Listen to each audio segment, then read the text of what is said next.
Hey guys, Camp Flip for Ship here. As you can see, I have the Bxndage knives Stitch here with me. A pretty popular knife. It's a pretty interesting thing. I never really anticipated that I would get my hands on one of these, mostly because I hadn't really been all that interested in it, to be quite frank. But I did end up getting a deal for the opportunity to try one out, and I thought to myself, well, why not give it a go?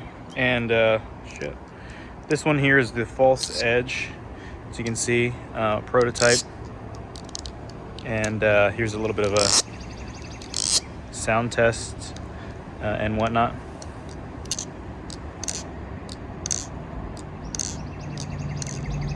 Oh shit. Yeah, that's this blade. So let's get a little bit into it more and talk a little bit about what I think about it.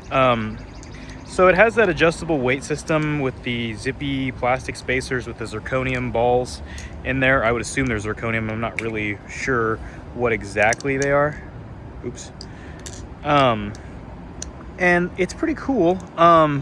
It's interesting to be able to adjust the weight. This is probably one of the few balisongs I've had that has adjustable weights, because usually most balisongs I have, the weight's only adjustable by the sense that it has the spacer.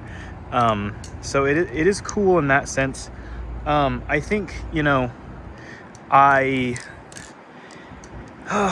don't know where to begin with this thing. I think this is one of those knives that is really nice if you like a knife that has a little bit less of handle weight. So, for me, I do like a lot of handle weight in my knives. I had to put all the weights in here for it to be like something that I enjoy flipping, but I know that this has been one of those knives that a lot of people do like the balance. Specifically Camaro EE, I remember hearing him say this is won some type of award at the Valley Awards. I don't remember what the award was, but it was some type of award that this thing won. And I guess it's, semi-reasonably so. It's a cool flipper. I like the sound. I think that's probably the most positive thing that it has going for it. To me, it sounds like a mix between if you were to take this is maybe a little bit niche, but a Buffness G10 Kraken and a Nami, and mix the sounds together. That's kind of what this thing sort of reminds me of. But it's kind of its own thing. The plastic spacers, I think, add a lot of character. This one is the glow-in-the-dark one. I don't know if they're all glow-in-the-dark or if only some of them are, but for the ones that are, I think it's a super cool addition to have. So yeah, I guess that's really the cosmetic side of things. There's different blade styles. There's the kukri, and then this one that I've seen. To be honest, the looks of it are pretty simple, so it's nothing that I'm going crazy about, but it is nice, I'll say that. And depending on the one that you get, depends on the vibe that it's going to give off, obviously. So a lot of this video has been a nothing burger. I really haven't said too much about the knife. Do I like it? Yeah, it flips all right. It's pretty decent. The sound is cool. For me, something about it just doesn't really scream that I really enjoy it a lot. But it does have a maneuverability that is surprising, because so the thing about this balisong is that the handles are pretty long, which I typically don't like. I like a balisong with a little bit of shorter handles, maybe not completely short, but a little bit shorter, or maybe just normal amount. This one's slightly longer than normal, I feel. And for a balisong like that, it usually has a little bit of difficulty with maneuvering, but this one actually is pretty maneuverable for the longer handles, which is something that you don't always expect. So that is a cool thing where if, for example, if you have a Machine-Wise Bally and it has that wonky long handle vibe, this one doesn't necessarily have that. It has more of a fast, smooth kind of feel for being a balisong that has that level of a handle length. So I would say for somebody who likes a little bit longer of a handles, but still wants to have a little bit more competitive flippability, and you like a unique balisong, this would be a good choice for you. And in terms of like the overall quality of it, like it's got a great tune, it's bouncy. In terms of those things, like this battle song hits all of those checkpoints. So it's not something where it's like you're missing out on something for something else. It's more one of those things where it's like, you know, adding to the fact.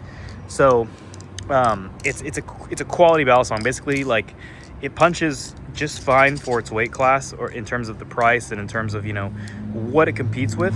It just isn't necessarily my cup of tea. But I definitely understand the hype that this thing gets. Cosmetically, it's interesting. It's especially if you got the kukri. I feel like that's an interesting one. But then again, it probably will have a little bit more blade bias, which is not something that I'm excited about. But yeah, I guess the thing that I have to say about it is, like, for a battle song that is in this class, I understand why people like it. But in terms of like generally, do I enjoy flipping it? Not as much as I would imagine. See, it's got this little bite handle indicator as well. See this little circle thing. You know, you can feel when you're on the wrong side a little bit on the blade for the false edge. I don't know if that necessarily matters to a lot of people. But yeah, little details like, you know, the chamfering of the spine. It's cut pretty thick for the false edge. Even the tip is not super sharp. And it's got this nice little up sweep right here. That's kind of a cool little thing that it offers. The finish is like a, you know, a super fine, like stonewasher, maybe like a bead blast kind of vibe that has going on. But yeah, it gives off like a kind of like a katana kind of like style vibe, or like a Japanese tanto kind of vibe with like a maybe one of these like more interesting kind of grinds. And you know, it is tie handles, obviously. I would like to see what something like this would look like with like a full aluminum handle at like a lower price point, because it already is. It's not at a crazy price point. It's already priced pretty well for what it is. So it'd be cool to see what would happen if it was just a fuck. Yeah, I'm not flipping too great today, but this is the review, guys. So it is what it is, man. But yeah, so that's mostly what I have to say about it. I don't think, you know, I don't think that it's a bad buy. It's just not my style, which is like so much of what I say about a lot of things. If it makes you feel any better, I have a review coming up on a tie kite, if you stuck around this far into the video. And usually I say, oh, it's a good battle song, but it's not my style. But for the tie kite, I actually think it's a good battle song. And actually, spoiler, I think it's a great fit for me personally. But yeah, guys, that's mostly what I have to say about this awesome thing. Let me know if you have one of these in the comments. Let me know what you think about it. Fun fact, this used to be Soraman Flips' knife. And if you're not subscribed to Soraman Flips and you made it this far into the video and you're a true viewer, a true enjoyer of battle song content, you should go subscribe to him. I'll tag him down in the video description if I remember. Hopefully I do. But yeah, and if I don't, just let me know, guys. Just be like, hey, you said you were gonna tag this guy. Holy shit. He did the ano on this, and he makes good content, and he just reached like 1,000 subscribers or some shit like that. So it's good for him, and go support him, because he definitely makes content that's worth watching, and he's got some pretty sick valleys on his collection. But yeah, that's all I have to say, guys. Rock on.